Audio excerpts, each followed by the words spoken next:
CPIയെ സംബന്ധിച്ചിടത്തോളം അല്ല CPI എന്നല്ല ഏത് പാർട്ടിയെ സംബന്ധിച്ചിടത്തോളം അവരുടെ അസ്തിത്വം ചോദ്യം ചെയ്യുന്ന അവരുടെ ഒരു എന്തിനാണ് നിങ്ങളിങ്ങനെ ഒരു പാർട്ടി എന്ന് തോന്നിക്കുന്ന രീതിയിലുള്ള ഒരു തിരിച്ചടിയാണ് സ്വന്തം മുന്നണിയിൽ നിന്നുണ്ടായത്. അതുകൊണ്ട് സ്വാഭാവികമായും CPI അങ്ങനെ പറയൂ. എന്ന് മാത്രമല്ല ഇന്ന് CPIയുടെ സംസ്ഥാന നേതാവ് പ്രകാശ് ബാബു പറഞ്ഞത് MA ബേബിക്ക് കഴിവില്ല എന്നാണ്.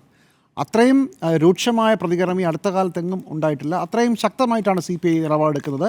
CPI തെരഞ്ഞെടുപ്പിലേക്ക് 6 മാസം മാത്രം ബാക്കി നിൽക്കെ ഏത് ശക്തമായ നിലപാടിലേക്ക് പോകുമെന്നുള്ളതാണ് ഇനി അറിയാനുള്ള കാര്യം. ഒരു പക്ഷേ മന്ത്രിമാരെ പിൻവലിക്കുക, മുന്നണിക്ക് പുറത്തു നിന്ന് പിന്തുണ കൊടുക്കുക, ഇങ്ങനെയുള്ള കടുത്ത നിലപാടുകളിലേക്ക് വരെ ചിലപ്പോൾ പോയേക്കാം. കാരണം CPI തന്നെ അവരുടെ നിലപാട് ഉറപ്പിക്കുന്ന ഒരു അവസ്ഥയിലേക്ക് CPI തന്നെ എത്തുകയാണ് ഉണ്ടായത്. കാരണം ആദ്യം ഈ വാർത്ത വരുമ്പോൾ ഇത് ഒപ്പിടാൻ പോകുന്നു എന്നുള്ളതായിരുന്നു. അന്ന് CPIക്കോ മാധ്യമങ്ങൾക്കോ ആർക്കും അറിയില്ല ഇത് ഒപ്പിട്ട് കഴിഞ്ഞു എന്നുള്ളത്. അതുകൊണ്ട് നിലപാട് ശക്തമായി പറഞ്ഞു. അത് കഴിഞ്ഞ് 4 ദിവസം കഴിയുമ്പോൾ ക്യാബിനറ്റിൽ ഇത് പറഞ്ഞു.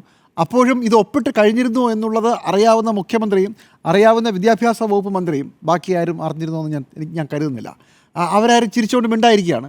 അതിനുശേഷം പിറ്റേ ദിവസം മാധ്യമങ്ങൾ വാർത്ത പറയാൻ ഇത് ഒപ്പിട്ട് കഴിഞ്ഞിട്ട് 5 ദിവസം കഴിഞ്ഞു എന്ന് പറയുമ്പോൾ CPI തകർന്നു പോവുകയാണ്. അപ്പോൾ ഇത്രയും ദിവസം ഈ പറഞ്ഞുകൊണ്ടിരുന്നത് ഒന്നുറക്കി കരഞ്ഞുകൂടായിരുന്നോ എന്നായിരിക്കും CPI മനസ്സിൽ ചോദിച്ചിട്ടുണ്ടാവുക.